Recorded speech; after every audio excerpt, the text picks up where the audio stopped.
We will see over the coming years that AI will be taking a lot of our jobs, but we can fight back.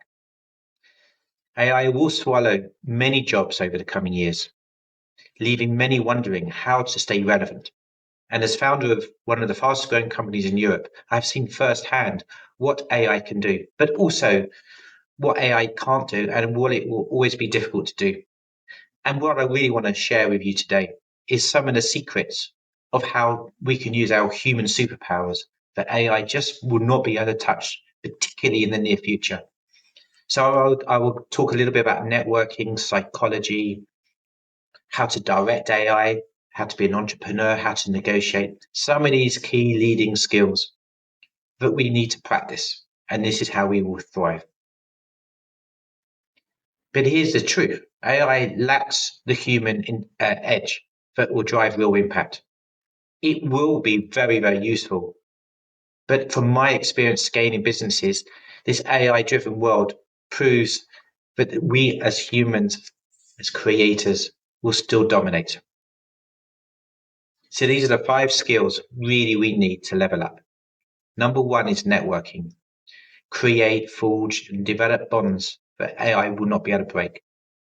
Be authentic, build relationships. Be human, add value, give first before you expect something back.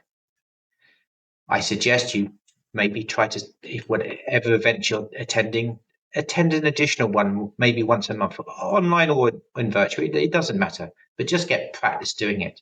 Send personalized messages, follow-ups. I'm not particularly great at it myself, but I am trying.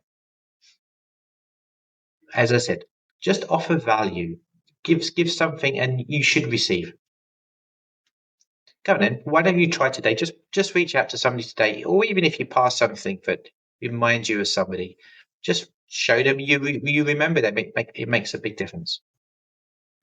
Second is master the emotions, the emotional intelligence that AI can't really do, and even AI fakes will struggle in the near future.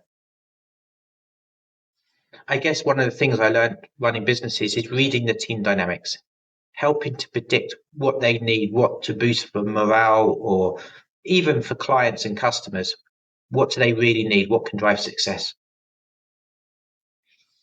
How to improve? Well, one thing I do, and I listen to Blinkist quite a bit, but read a book around emotional intelligence. Be able to understand, observe body language, tone in meetings. All these subtle clues are incredibly important. Some people even like to journal some of the things they have learned. It sharpens up one of the most important things, which is intuition. Your gut feel, it's normally correct. So start emotional intelligence training, I guess, for yourself. Find those clues, build those conversations. I think being a director or composer of AI is incredibly important. Don't let the AI tell you what to do. It's a tool. You are the boss. Focus yourself on the big picture. Develop the strategy. Let the AI handle the heavy lifting.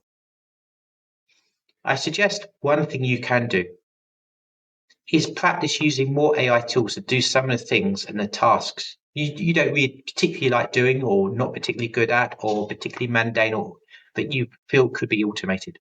Test them, try them, stop them if they're not working, or carry on doing them if they are.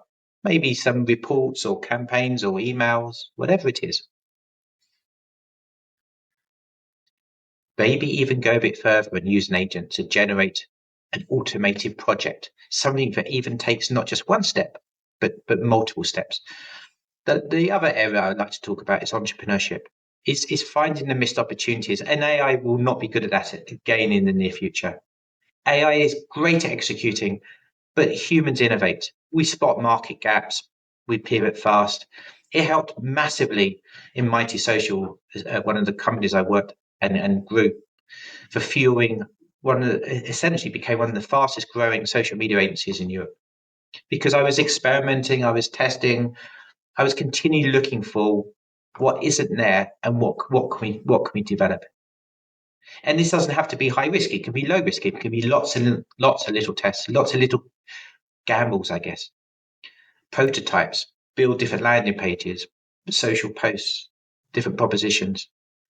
Learn from your failures and iterate really, really fast. And use your friends, your colleagues, your network to brainstorm ideas. You never know. Different people with different personalities, that's where magic happens. And again, this is where AI will struggle. And I guess it leads to another really important human skill, which is negotiating, to be able to win-win, literally win-win. You win, they win, and that's the best way to do it. And negotiation can be complex. Building lasting relationships that work together and grow together can be hard. My suggestion again is like look at sites like Blinkist or books on negotiating skills, and there's some really really good ones. I also suggest you just role play. You just practice, even if you go to a market, see what you can negotiate. A book like, for example, Split the Difference by Chris Voss. He was a negotiator, and he's phenomenal. I would suggest at least look at a summary or look at even one of his YouTube channels. But the key thing about negotiating is continue practice. Wherever you, even if you don't expect you can negotiate, you probably will find a better outcome for you and for the other person. So there's a few ideas I think are really, really important that allow us to become more powerful, more impactful in this age of AI. If you want to find out more ideas, please feel free to subscribe, like, share. Always happy to help.